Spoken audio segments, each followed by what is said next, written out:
Hello student, I am Miss S.M. Pawar.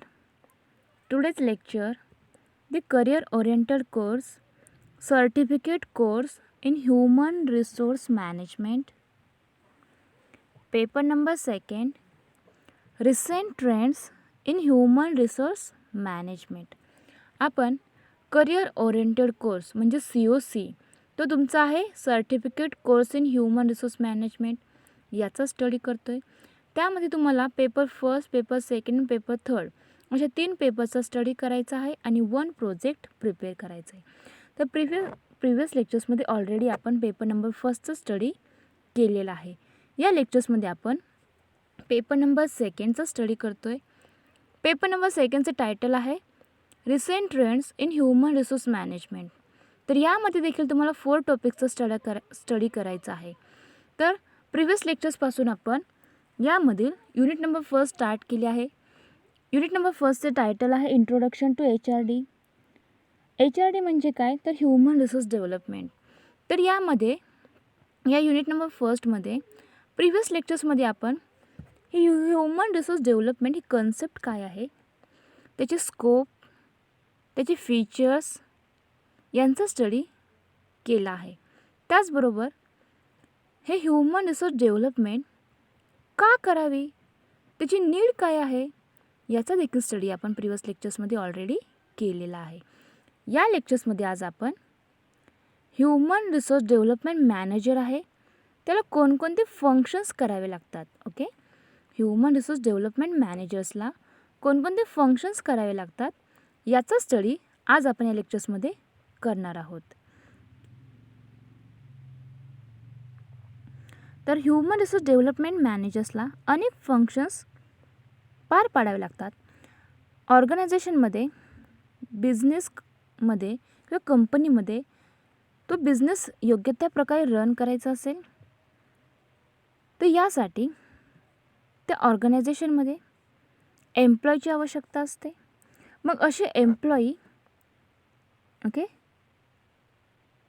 त्यांची development करणे आवश्यक आहे.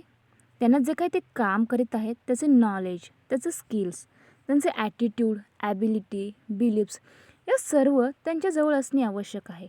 म्हणून त्यांचे डेव्हलपमेंट करावी लागते.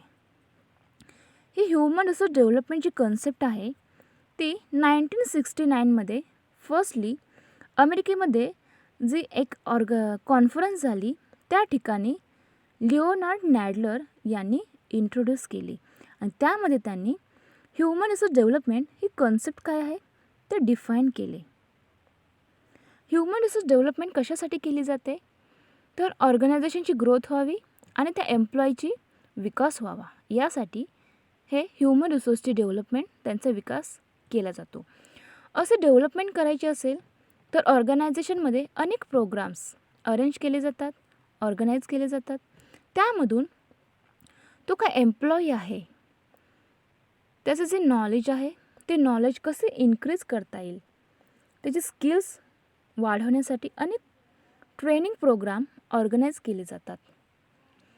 कारण आपल्या इंडियामध्ये 1991 नंतर न्यू टेक्नॉलॉजी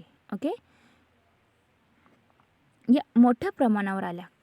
तर हे कशामुळे झाले तर 1991चे जे आर्थिक धोरण होते त्याच्यामुळे ही न्यू टेक्नॉलॉजी आपल्या इंडियामध्ये जे बिझनेस ऑर्गनायझेशन आहे, ज्या कंपनी आहे त्या कंपनीमध्ये अडॉप्ट करण्यात आल्या.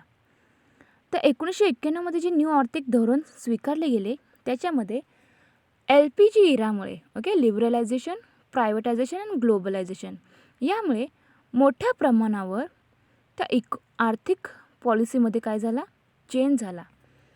ती न्यू इकॉनॉमिक पॉलिसी अडॉप्ट करताना जे काही बिझनेस आहेत, जे इंडस्ट्री आहे त्याच्यामध्ये फॉरेन कंट्रीमधील जे काही कंपनी आहे ती आपल्या इंडियामधील कंपनीमध्ये येऊन काय करू शकते, इन्व्हेस्टमेंट करू शकते असे धोरण त्याच्यामध्ये अवलंबले गेले. याच्यामुळे काय झाले तर फॉरेन कंट्रीमधील जे काही कंपनी आहे त्याने आपल्या इंडियामधील कंट्रीमध्ये काय केली, इन्व्हेस्टमेंट केली.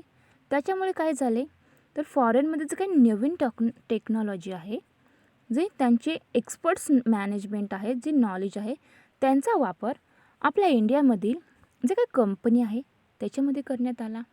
आणि अशा ॲडव्हान्स टेक्नॉलॉजीमुळे ती ॲडव्हान्स टेक्नॉलॉजी काय आहे, ती कशी हँडल केली जाते, त्याचा वापर कसा करावा, याचे नॉलेज एम्प्लॉयला देणे आवश्यक आहे.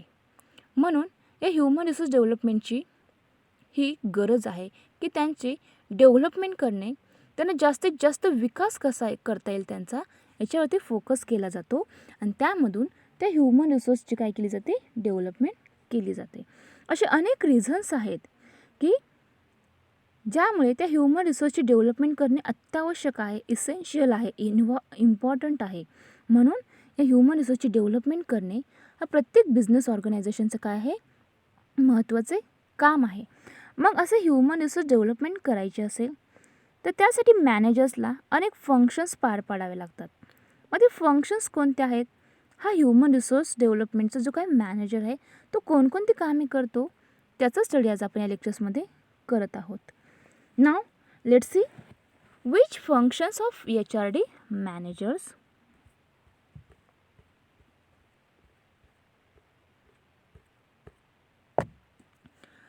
दी फंक्शन्स ऑफ HRD मॅनेजर्स. तर या HRD मॅनेजर्सला, या ह्युमन रिसोर्स डेव्हलपमेंट मॅनेजर्सला हे अनेक फंक्शन्स करावे लागतात. तर फर्स्ट फंक्शन आहे role analysis. Second functions is human resource planning.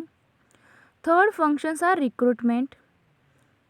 Fourth functions are selection. Next is placement, induction and orientation, performance appraisal, training, management development, career planning and development,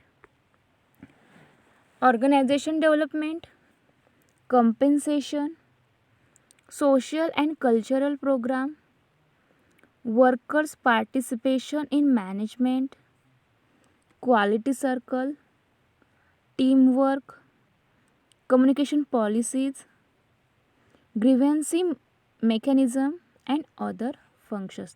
तर अशी 19 functions आहेत जे human resource development मॅनेजर्सला हे functions करावे लागतात, पार पाडावे लागतात. तर यामध्ये दी फंक्शन्स ऑफ HRD मॅनेजर्स, त्याच्यामध्ये जे 19 फंक्शन्स आहेत त्यांचा स्टडी आपण वन बाय वन या लेक्चर्समध्ये करणार आहोत. तर फर्स्ट फंक्शन आहे रोल ॲनालिसिस. तर हे रोल ॲनालिसिस हे फंक्शन्स काय आहे, तो मॅनेजर्स या फंक्शन्समध्ये या रोल ॲनालिसिस हे कशा प्रकारचे काम करतो, यामध्ये काय करावे लागते त्याला.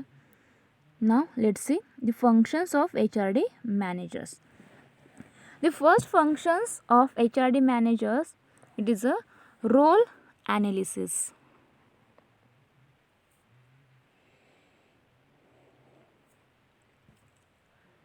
What is mean by role analysis?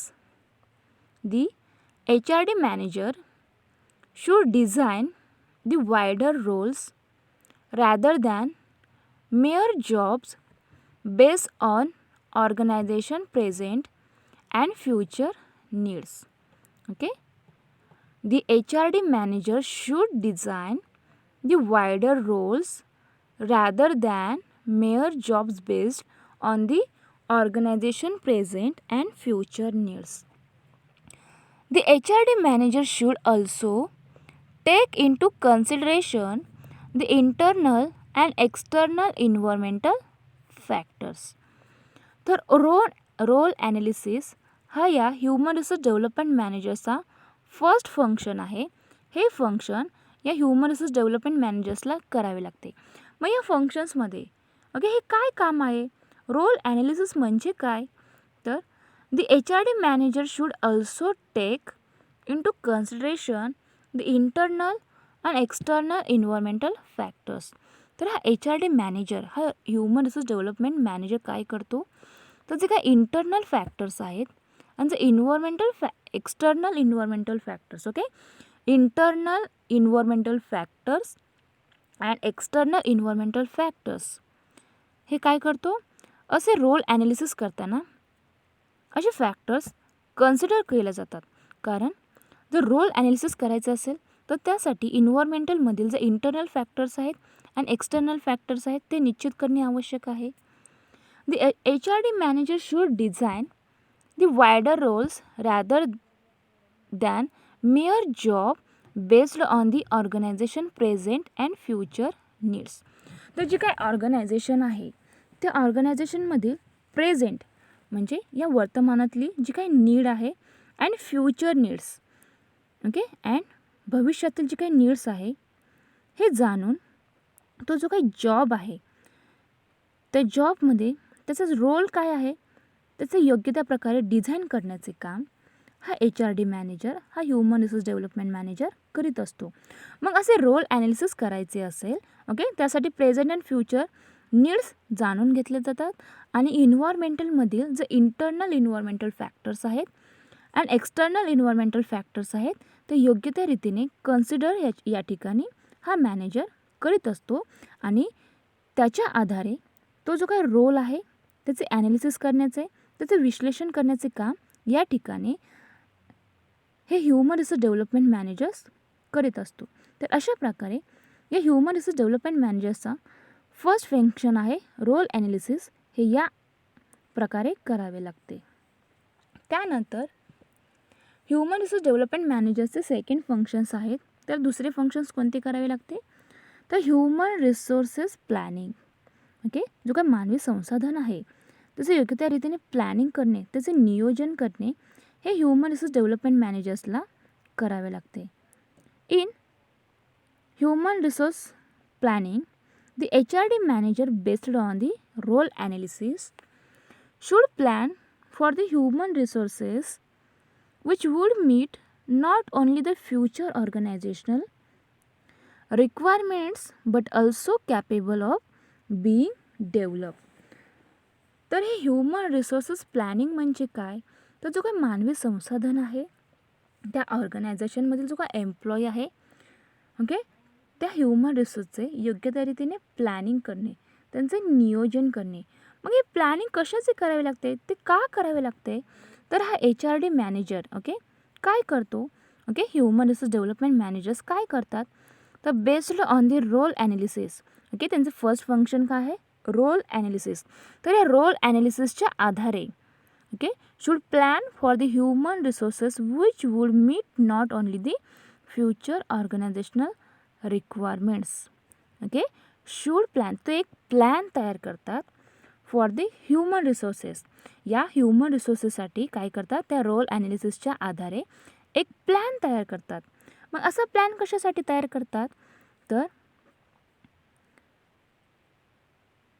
The future organisational requirements, म्हणजे ऑर्गनायझेशनच्या फ्युचरमधील जे काही रिक्वायरमेंट्स असतील त्याच्या आधारे असे प्लॅन्स तयार केले जातात and also capable of being develop. आणि त्याच्या आधारे जो काही ह्युमन रिसोर्स आहे त्याचे डेव्हलपमेंट करण्याचे काम या ठिकाणी केले जाते. म्हणजे काय केले जाते, जी ऑर्गनायझेशन आहे, जी ऑर्गनायझेशनमध्ये जी जॉब पोझिशन आहे मग त्याचा रोल काय असणार आहे इन फ्युचरमध्ये, मग त्या रोलचे ॲनालिसिस केले जाते आणि त्याच्या आधारे प्लॅन्स करून, ओके, फ्युचरमध्ये त्या ऑर्गनायझेशनच्या काही रिक्वायरमेंट्स असतील, त्या ह्युमन रिसोर्सबद्दलचे ज्या काही रिक्वायरमेंट्स असतील त्याचं प्लॅनिंग या ठिकाणी केले जाते आणि त्यामधून योग्य त्यारित्या ते ह्युमन रिसोर्सचे डेव्हलपमेंट करण्याचे काम या ठिकाणी केले जाते. त्यानंतर यामधील थर्ड फंक्शन आहे रिक्रुटमेंट, ओके. HRD मॅनेजर्सला अनेक फंक्शन्स करावे लागतात. तर त्यामधील first function role analysis, second function human resources planning आणि थर्ड फंक्शन आहे recruitment. What is mean by recruitment? Recruitment म्हणजे काय तर बिझनेस ऑर्गनायझेशनसाठी जो आवश्यक लागणारे एम्प्लॉई आहे, जो कर्मचारी आहे त्यांचे जॉब पोझिशननुसार रिक्रुटमेंट करणे, त्यांची भरती करणे हे देखील काम या HRD मॅनेजर्सला करावे लागतात. It is the process of searching for prospective employees and stimulating them to apply for job in an organization. तर रिक्रुटमेंट ही एक प्रोसेस आहे. प्रोसेस कशीची आहे तर जो काही प्रॉस्पेक्टिव्ह एम्प्लॉईज आहे, जी ऑर्गनायझेशन जो काही जॉब पोझिशन आहे त्या जॉब पोझिशनसाठी योग्य तो एम्प्लॉई शोधणे आवश्यक आहे. मग तो प्रॉस्पेक्टिव्ह एम्प्लॉईज सर्चिंग करण्याचे काम या ठिकाणी या HRD मॅनेजर्सला, या ह्युमन रिसोर्स डेव्हलपमेंट मॅनेजर्सला करावे लागतात. आणि त्यानंतर असे प्रॉस्पेक्टिव्ह एम्प्लॉईज सर्च केल्यानंतर जो काही जॉब असेल त्या ऑर्गनायझेशन्समधील, त्या जॉबसाठी अप्लाय त्या एम्प्लॉयला करायला सांगितले जाते. अशा प्रकारे रिक्रुटमेंट करताना, रिक्रुटमेंट ही एक आहे प्रोसेस आहे की ज्या ठिकाणी प्रॉस्पेक्टिव्ह एम्प्लॉईज सर्च केले जातात. तर रिक्रुटमेंट ही एक प्रोसेस आहे ज्याच्यामध्ये प्रॉस्पेक्टिव्ह एम्प्लॉईज सर्च केले जातात. असे एम्प्लॉईज सर्च केल्यानंतर जो काही ऑर्गनायझेशन आहे त्या ऑर्गनायझेशनमध्ये जी जॉब आहे त्या जॉबसाठी त्यांना अप्लाय करण्यासाठी स्टिम्युलेट केले जाते. रिक्रुटमेंट कशासाठी केली जाते, तर ऑर्गनायझेशनमध्ये जी जॉब पोझिशन आहे त्या पोझिशनसाठी एम्प्लॉईची आवश्यकता असते. मग असा एम्प्लॉई फर्स्टली सर्च केला जातो. त्यानंतर त्याला त्या जॉबसाठी अप्लाय करण्यासाठी स्टिम्युलेट केले जाते, सांगितले जाते. आणि त्याच्यासाठी अनेक एम्प्लॉईज काय करतात, त्या जॉबसाठी अप्लाय करतात. आणि अशा अनेक कॅन्डिडेट्समधून त्यांचे रिक्रुटमेंट करण्याचे काम हे या HRD मॅनेजर्सला करावे लागते. त्यानंतरचे आहे फंक्शन्स सिलेक्शन. आपण HRD मॅनेजर्सला जे फंक्शन्स करावे लागतात त्या फंक्शनचा स्टडी करतोय. तर यामध्ये अनेक फंक्शन्स आहेत की ते या ह्युमन रिसोर्स डेव्हलपमेंट मॅनेजर्सला फंक्शन्स करावे लागतात. तर यामधील नेक्स्ट फंक्शन आहे सिलेक्शन. तर सिलेक्शन कोणाचे केले जाते, तर ज्या एम्प्लॉयचे रिक्रुटमेंट केली आहे, ज्या एम्प्लॉयची भरती केली आहे, तर त्या रिक्रुटमेंट केलेल्या जे कॅन्डिडेट्स आहेत, जे एम्प्लॉईज आहेत, त्या रिक्रुटमेंट केलेल्या एम्प्लॉयमधूनच योग्य ते कॅन्डिडेट्स एम्प्लॉय सिलेक्ट करण्याचे काम या ठिकाणी या ह्युमन रिसोर्स डेव्हलपमेंट मॅनेजर्सला करावे लागतात. नाव let's see what is mean bye selection. It is the process of ascertaining the qualifications, experiences, skills, knowledge, etc. of an applicant with a view to appraising his or her suitability to a job. ऑर्गनायझेशनमध्ये अनेक positions असतात. मग त्या पोझिशनसाठी त्या जॉबसाठी जो candidate suitable असेल, योग्य असेल, त्याच कॅन्डिडेट्सची या ठिकाणी काय केली जाते, सिलेक्शन करण्याचे काम केले जाते. मग असे सिलेक्शन करायचे असेल त्या कॅन्डिडेट्सचे, मग ते त्यासाठी काय करावे लागते, तर त्यासाठी फर्स्टली तो जो काही कॅन्डिडेट्स आहे त्याचे क्वालिफिकेशन चेक केले जाते. त्याचे एज्युकेशन कोणते आहेत, त्याच्याकडे कोणकोणते स्किल्स आहेत, त्याच्याकडचे नॉलेज किती आहे, त्याचबरोबर त्याचे एक्सपिरियन्स, त्याने याआधी कोणत्या ठिकाणी काम केले आहे का, त्याला या कामाचा अनुभव आहे का, त्याचे एक्सपिरियन्स देखील याच्यामध्ये काय केली जाते, सिलेक्शन करताना चेकआउट केली जाते. आणि सिलेक्शन ही काय आहे, एक प्रोसेस आहे ज्याच्यामधून त्या एम्प्लॉयचे सिलेक्शन करताना, तो एम्प्लॉय सिलेक्ट करताना त्याचे क्वालिफिकेशन, त्याचे नॉलेज, त्याचे स्किल्स अँड त्याचा एक्सपिरियन्स यांचे योग्य त्या प्रकारे असर्टेनिंग करून ते जो काही जॉब पोझिशन आहे त्या जॉबसाठी तो कॅन्डिडेट योग्य आहे की नाही हे ठरवून त्या कॅन्डिडेटचे या ठिकाणी सिलेक्ट केला जातो. आणि हा कॅन्डिडेट कशामधून सिलेक्ट केला जातो, तर या HRD मॅनेजरचे थर्ड नंबरचे जे फंक्शन्स होते रिक्रुटमेंट, जे एम्प्लॉईज रिक्रूट केले जातात, त्या रिक्रूट केलेल्या एम्प्लॉयमधूनच योग्य तो कॅन्डिडेट सिलेक्ट करण्याचे काम या ठिकाणी केले जाते. आणि HRD मॅनेजर्सला, ह्युमन रिसोर्स डेव्हलपमेंट मॅनेजर्सला हे देखील काम करावे लागते. तर अशा प्रकारे आपण ह्युमन रिसोर्स डेव्हलपमेंट मॅनेजर्सला कोणकोणते फंक्शन्स पार पाडावे लागतात, कोणकोणते कामे करावे लागतात त्यांचा स्टडी करतोय. त्यामध्ये आपण role analysis, human resource development मॅनेजर्सला रोल ॲनालिसिसचे काम करावे लागते. ह्युमन रिसोर्सचे योग्यतारीत्या प्लॅनिंग करावे लागतात. त्याचबरोबर जे काही जॉब पोझिशन असेल त्याच्यासाठी योग्य तो कॅन्डिडेट, योग्य तो एम्प्लॉय रिक्रूट करणे. मग असे एम्प्लॉय करायचे असेल तर त्यासाठी पहिल्यांदा ते सर्च करणे आवश्यक आहे. मग असे कॅन्डिडेट सर्च करणे आणि जे काही कॅन्डिडेट सर्च केले आहेत त्यांनाच योग्य त्या पोझिशनसाठी अप्लाय करण्यासाठी स्टिम्युलेट करणे हे या HRD मॅनेजर्सचे काम आहे. त्यानंतरचे 4 नंबरचे काम आहे सिलेक्शन.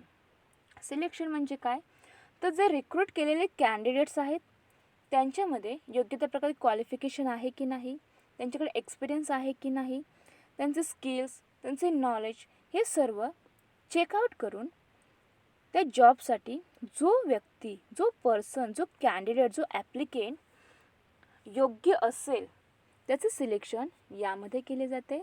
आणि सिलेक्शन करताना जे कॅन्डिडेट्स रिक्रूट केले होते त्यामधूनच योग्य तो कॅन्डिडेट या ठिकाणी सिलेक्ट करावा लागतो, केला जातो. अशा प्रकारे या HRD मॅनेजर्सला अशी कामे करावी लागतात. त्यानंतरचं फंक्शन आहे प्लेसमेंट. प्लेसमेंटचे काम देखील या ह्युमन रिसोर्स डेव्हलपमेंट मॅनेजर्सला करावे लागतात. तर प्लेसमेंट कशा पद्धतीने केली जाते, याच्यामध्ये काय केले जाते, नाव let's see what is mean bye placement. Placement it is the process of assigning the selected candidate with the most suitable job. तर हे प्लेसमेंट काय आहे, तर जो कॅन्डिडेट सिलेक्ट केलेला आहे, ओके, जो कॅन्डिडेट सिलेक्ट केलेला आहे तर तो सिलेक्ट केलेल्या कॅन्डिडेटचे योग्य त्या ठिकाणी प्लेसमेंट करणे आवश्यक आहे. जो जॉब असेल, ओके, त्या सुटेबल जॉबसाठी योग्य तो कॅन्डिडेट त्या ठिकाणी प्लेसमेंट करणे, त्याची प्लेसमेंट त्या ठिकाणी करणे, ओके. त्याला ज्या प्रकारचे काम येत असेल, ज्या कामाचे त्याला नॉलेज असेल, एक्सपिरियन्स असेल, त्याचबरोबर त्याचे क्वालिफिकेशन त्या लेवलचे असेल, तर असा कॅन्डिडेट त्या सुटेबल जॉबसाठी त्या ठिकाणी त्या कॅन्डिडेटची काय केली जाते, प्लेसमेंट केली जाते. आणि अशी प्लेसमेंट करण्याचे काम देखील या ह्युमन रिसोर्स डेव्हलपमेंट मॅनेजरला करावे लागते. It is a matching of employee specifications with job requirements. तर प्लेसमेंटमध्ये काय केले जाते, तर जो काही स्पेसिफिक जॉब आहे त्या जॉबच्या अनेक रिक्वायरमेंट्स असतात की जो काही जॉब पोझिशन आहे त्याच्यासाठी योग्य ते क्वालिफिकेशन काय आहे ते क्वालिफिकेशन ठरलेले असते, त्याच्यासाठी नॉलेज कशा प्रकारचे पाहिजे त्या कॅन्डिडेट्सकडे ते ठरलेले असते, स्किल्स कोणकोणत्या हवेत या सर्व ज्या व्यक्तीकडे असेल, मग या जॉब रिक्वायरमेंट्स ज्या कॅन्डिडेट्सने फुलफिल केलेल्या असेल तर त्या जॉब रिक्वायरमेंट्सच्या आधारे त्या एम्प्लॉयचे स्पेसिफिकेशन, ओके, जर सगळ्या जे काही रिक्वायरमेंट्स आहेत त्या मॅच झाल्या तर त्या ठिकाणी त्या जॉब पोझिशनच्या ठिकाणी त्या सुटेबल जॉब ठिकाणी काय केली जाते, त्या कॅन्डिडेट्सची प्लेसमेंट केली जाते. आणि जॉब रिक्वायरमेंटनुसार ऑल रिक्वायरमेंट्स ज्या एम्प्लॉईच्या मॅच होत असेल तोच एम्प्लॉई त्या ठिकाणी त्या एम्प्लॉईची प्लेसमेंट केली जाते. आणि अशी प्लेसमेंट करण्याचे काम देखील ह्युमन रिसोर्स डेव्हलपमेंट मॅनेजरला करावे लागते. त्यानंतरचे आणखीन एक महत्त्वाचे फंक्शन आहे induction and orientation. What is mean by induction and orientation? Induction and orientation are the techniques by which a new employee is rehabilitated in the changed surroundings and introduced to the practices, policies, purpose and people etc. of the organization. So, induction and orientation याचे देखील काम या human resource development मॅनेजर्सला करावे लागते. मग यामध्ये कशा प्रकारचे काम करावे लागते, तर जी काही ऑर्गनायझेशन आहे, ओके, त्या ऑर्गनायझेशनमध्ये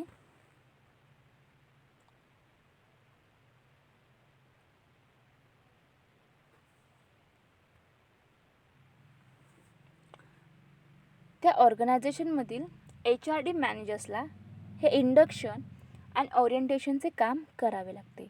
induction and orientation are the techniques, okay. Induction and orientation हे काय आहे, एक टेक्निक आहे by which a new employee is rehabilitated in the change surrounding and introduce to the practices, policies, purposes and people etcetera of the organisation.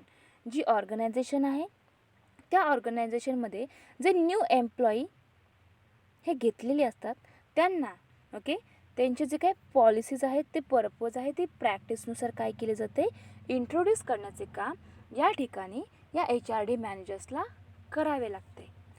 त्यानंतरचे function आहे performance appraisal. Okay HRD मॅनेजर्सला अनेक functions पार पाडावे लागतात. त्यामधील आणखीन एक महत्त्वाचे फंक्शन आहे performance appraisal. So what is mean by performance appraisal? It is the systematic evaluation of individual performance appraisal. It is the systematic evaluation of individuals with respect to their performance on the job and their potential for development. Performance appraisal काय आहे? दिस systematic evaluation हे काय आहे पद्धतशीर मूल्यमापन. मग असं evaluation कशाचे केले जाते तर जो काही वर्कर आहे जो एम्प्लॉई आहे त्याने जे काही काम केले आहे मग त्याने काम किती केले आहे त्याचे मोजमाप करण्याचे काम या परफॉर्मन्स अप्रायझल याच्यामध्ये केले जाते. जे काही स्टँडर्ड ठरवलेले असते त्या स्टँडर्ड ठरवलेल्यानुसार ते जे काही प्रमाण आहे त्यापर्यंत त्याने काम केले आहे की नाही याचे मेजरमेंट या परफॉर्मन्स अप्रायझलमध्ये केले जाते. It is the systematic evaluation. हे एक सिस्टमॅटिक इव्हॅल्युशन आहे एक पद्धतशीर मूल्यमापन आहे of individuals with respect to their performance on the job. जो काही जॉब आहे त्या ठिकाणी जो इंडिव्हिज्युअल एम्प्लॉई काम करीत असतो मग त्याने जे काही परफॉर्मन्स दिला आहे त्याचं सिस्टमॅटिक पद्धतशीरपणे मूल्यमापन करण्याचे काम या ठिकाणी या ह्युमन रिसोर्स डेव्हलपमेंट मॅनेजरला करावे लागते. And their potential for development. आणि असे परफॉर्मन्स अप्रायझल डेव्हलपमेंट करण्यासाठी अत्यंत उपयुक्त आहे. कारण तो जो काही वर्कर आहे तो जो एम्प्लॉई आहे तो किती काम करतो त्याने परफॉर्मन्स किती दिला आहे त्याचे काम करण्याची लेवल हे जास्त आहे का कमी आहे याच्यावरून त्याचे डेव्हलपमेंट कशी केली पाहिजे याच्यासाठी तो जो काही डिसिजन घेण्यासाठी तर HRD मॅनेजरला याची हेल्प होत असते. त्यामुळे परफॉर्मन्स अप्रायझल याचे काम देखील तर HRD मॅनेजर्सला त्या ह्युमन रिसोर्स डेव्हलपमेंट मॅनेजर्सला करावे लागते. त्यानंतरचे फंक्शन आहे ट्रेनिंग. ट्रेनिंग म्हणजे काय तर प्रशिक्षण. मग असे प्रशिक्षण कोणाला दिले जाते तर जो काही एम्प्लॉई आहे तो जे काही काम करतो आहे त्या कामाचे त्याला नॉलेज त्याचे स्किल्स त्याला मिळावेत यासाठी असे ट्रेनिंग प्रोग्राम्स ऑर्गनाईज केले जातात. Training is a systematic process by which employees learn skills, knowledge, abilities or attitudes to further organizational and personal goals. तर ट्रेनिंग हे काय आहे सिस्टमॅटिक प्रोसेस आहे एक पद्धतशीर प्रक्रिया आहे ज्यामध्ये जो एम्प्लॉई आहे त्या एम्प्लॉईजला skills knowledge abilities and attitudes हे लर्न करण्याचे काम या ठिकाणी केले जाते. मग असे लर्न असे नॉलेज असे स्किल्स ॲबिलिटीज ॲटिट्यूड कशासाठी शिकवल्या जातात तर जे काही ऑर्गनायझेशन आहे ते ऑर्गनायझेशनलचे आणि त्याचे पर्सनल गोल्स त्याला अचीव करता यावेत यासाठी त्याला असे नॉलेज स्किल्स त्याची ॲबिलिटीज ॲटिट्यूड्स हे लर्न करण्याचे काम या ठिकाणी या HRD मॅनेजर्सला करावे लागते. आणि ट्रेनिंग हे एक सिस्टमॅटिक प्रोसेस आहे ज्याच्यामध्ये असं ट्रेनिंग देताना जो एम्प्लॉई आहे त्याला ते नॉलेज स्किल्स ॲबिलिटीज ॲटिट्यूड्स हे त्याने लर्न केलं पाहिजे. अशा पद्धतीनेच असे ट्रेनिंग प्रोग्राम ऑर्गनाईज केले जातात असं ट्रेनिंग दिले जाते आणि त्याच्यामधून त्या ह्युमन रिसोर्सची काय केली जाते डेव्हलपमेंट केली जाते. त्यानंतर आणखीन एक महत्त्वाचे फंक्शन आहे management development. So these functions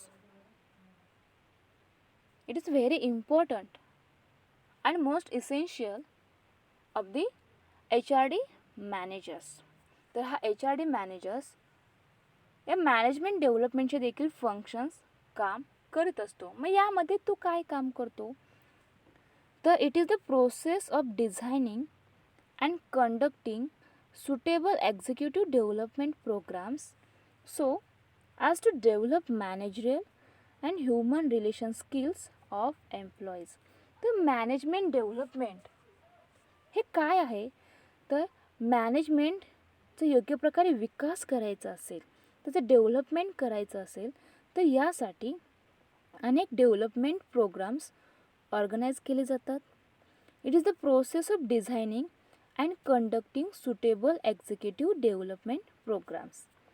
तर ही एक काय आहे, एक प्रोसेस आहे ज्यामध्ये डेव्हलपमेंट प्रोग्राम्स कंडक्ट करण्याचे, डिझायनिंग करण्याचे काम या ठिकाणी केले जाते. ओके, जो काय सुटेबल एक्झिक्युटिव्ह डेव्हलपमेंट प्रोग्राम आहे तो कंडक्ट करण्याचे म्हणजे तो आयोजित करण्याचे, त्याचे डिझायनिंग करण्याचे काम या मॅनेजमेंट डेव्हलपमेंट फंक्शन्समध्ये ह्युमन रिसोर्स डेव्हलपमेंट मॅनेजरला करावे लागतात. आणि ही एक प्रोसेस आहे, ही एक प्रक्रिया आहे की तो प्रोग्राम कसा आयोजित केला पाहिजे, त्याचं डिझाईन कशा पद्धतीचे असावे पाहिजे. ओके, जो काही डेव्हलपमेंट प्रोग्राम असणार आहे तो कशा पद्धतीने कंडक्ट केला पाहिजे याची ही एक प्रोसेस आहे. And so as to develop managerial and human relation skills of employees. आणि असे जे डेव्हलपमेंट प्रोग्राम्स कंडक्ट केले जातात, मग असे कंडक्ट केल्यानंतर त्यामधून तो जे काही मॅनेजरियल आहे, managerial and human relation skills त्या एम्प्लॉईजमध्ये डेव्हलप करण्याचे काम या प्रोग्राम्सद्वारे केले जाते. ओके, असे डेव्हलपमेंट प्रोग्राम्स कशासाठी ऑर्गनाईज केले जातात, तर जो काय एम्प्लॉई आहे त्या एम्प्लॉईमध्ये okay human relation skills and management skills, okay managerial skills and human relation skills,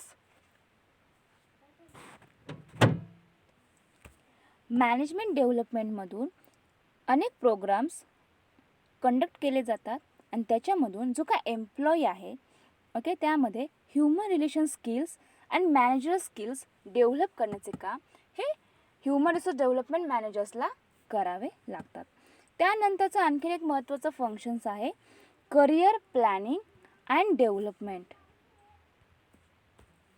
career planning and development हे फंक्शन्स देखील ह्युमन रिसोर्स डेव्हलपमेंट मॅनेजरला करावे लागतात. मग या फंक्शन्समध्ये त्यांना नक्की काय करावे लागते, तर it is the planning of one's career and implementation of career plans by means of education, training, job search, acquisition of work experiences. It includes internal and external mobility. तर या करिअर प्लॅनिंग अँड डेव्हलपमेंटमध्ये काय केले जाते, it is the planning of one's career and implementation of career plans. तर यामध्ये okay plan तयार केले जातात. मग असे प्लॅन्स कशासाठी तयार करतात, तर education, training, job search and acquisition of work experience येण्यासाठी असे करिअर प्लॅन्स या ठिकाणी केले जातात आणि त्याचं इम्प्लिमेंटेशन देखील योग्य त्या रीतीने व्हावे याची यामध्ये काळजी घेतली जाते.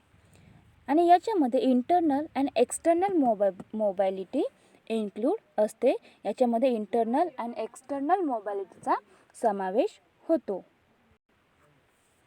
मग इंटरनल मोबॅलिटी म्हणजे काय, तर it includes vertical and horizontal movement of an employee within an organization. ऑर्गनायझेशनमध्ये जो एम्प्लॉई ओके ज्या वर्टिकल आणि हॉरिझॉन्टल मुवमेंट करतात त्यांचा समावेश या इंटरनल मोबॅलिटीमध्ये होत असतो. It consist of transfer, promotion and demotion. आणि याचा वापर कुठे केला जातो, तर जो काय एम्प्लॉई आहे त्याचे ट्रान्सफर केली पाहिजे का, त्याचे प्रमोशन करण्यासाठी आणि त्याचं डेमोशन करण्यासाठी याची हेल्प होत असते. मग ट्रान्सफर म्हणजे काय, okay what is mean by transfer. Transfers and promotion are the two important ways of personal adjustment. Okay personal adjustment करायची असेल तर त्यामध्ये ओके ट्रान्सफर आणि प्रोमोशन हे अत्यंत इम्पॉर्टंट असे 2 वे आहेत, 2 मार्ग आहेत. When employees are transferred without any promotion or demotion, it is simply a transfer. Okay, जर एखाद्या एम्प्लॉयची ट्रान्सफर हे विदाऊट प्रोमोशन किंवा डिमोशननुसार झाली असेल तर त्याला ट्रान्सफर असे म्हटले जाते. ओके, कोणत्याही प्रकारचे विदाऊट प्रोमोशन अँड डिमोशन ज्या एम्प्लॉयची ट्रान्सफर केली जाते त्यालाच ट्रान्सफर असे म्हणतात. In transfer there is no material change in the status, responsibilities or pay of the employee. आणि असे जे काही ट्रान्सफर झाली असेल तर जो काय एम्प्लॉई असेल त्या एम्प्लॉईचे जे काही मटेरियल आहे ते कोणत्याही प्रकारचे चेंज या ठिकाणी होत नाही. त्याचं जे काही स्टेटस आहे ते देखील या ठिकाणी चेंज होत नाही. त्याचबरोबर त्याची रिस्पॉन्सिबिलिटी, त्याची जी काही जबाबदारी आहे ते देखील या ठिकाणी चेंज होत नाही.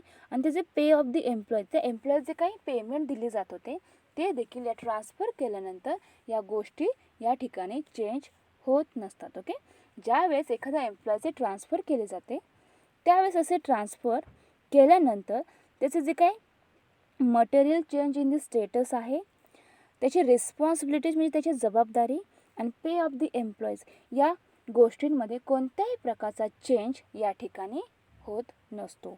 आणि ज्या एम्प्लॉईचे without promotion and demotion transfer केले जाते त्यालाच ट्रान्सफर असे म्हणतात. त्यानंतरची कन्सेप्ट आहे प्रोमोशन. तर प्रोमोशन काय आहे तर it deals with upward reassignment. Okay, it deals with upward reassignment given to an employee in the organisation to occupy higher position which commands better status and pay.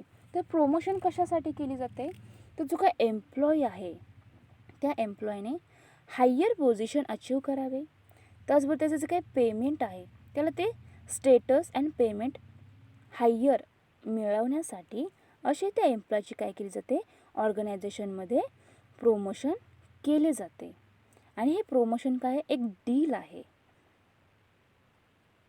Keeping in view the human resources of the employees and the job requirements. त्या job रिक्वायरमेंटनुसार त्या एम्प्लॉईचे या ठिकाणी promotion केले जाते. यामधील last concept आहे demotion.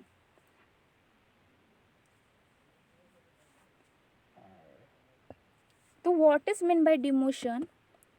It deals with downward reassignment to an employee in the organization to lower level position. प्रोमोशनमध्ये काय केले जाते तर अपवर्ड रिअसाइनमेंट केली जाते, म्हणजे त्याची त्या ठिकाणी बढती केली जाते. तो एका पोझिशनवरतून दुसऱ्या जो त्याच्यापेक्षा हाय पोझिशन आहे त्या ठिकाणी त्याचे प्रोमोशन केले जाते. बट डिमोशनमध्ये काय केले जाते तर डाउनवर्ड रिअसाइनमेंट या डिमोशनमध्ये केले जाते. इन दी जो काय ऑर्गनायझेशन आहे त्या ऑर्गनायझेशनमध्ये जो एम्प्लॉई आहे त्याचे या ठिकाणी डाउनवर्ड रिअसाइनमेंट करणे म्हणजेच डिमोशन होय. आणि असे डिमोशन केल्यानंतर तो लोअर लेवलच्या पोझिशनवरती येत असतो. आणि प्रोमोशनमध्ये काय केले जाते तर हायर पोझिशनवरती त्याची प्रोमोशन केले जाते, त्याचे ट्रान्सफर केली जाते. आणि डिमोशनमध्ये जे पोझिशन आहे त्या पोझिशनपेक्षा जी लोअर लेवलची जी पोझिशन आहे त्या ठिकाणी त्या एम्प्लॉयचे ट्रान्सफर करणे म्हणजे डिमोशन होय. अशा प्रकारे करिअर प्लॅनिंग अँड डेव्हलपमेंटमध्ये या ह्युमन रिसोर्स डेव्हलपमेंट मॅनेजरला जो काय एम्प्लॉय आहे त्याचे ट्रान्सफर करायचे, त्याचे प्रोमोशन करायचे की त्याला डिमोशन करायचे याच्याबद्दलचे डिसिजन्स ते फंक्शन्स या ह्युमन रिसोर्स डेव्हलपमेंट मॅनेजर्सला करावे लागतात. तर अशा प्रकारे या ह्युमन रिसोर्स डेव्हलपमेंट मॅनेजर्सला असे अनेक फंक्शन्स करावे लागतात.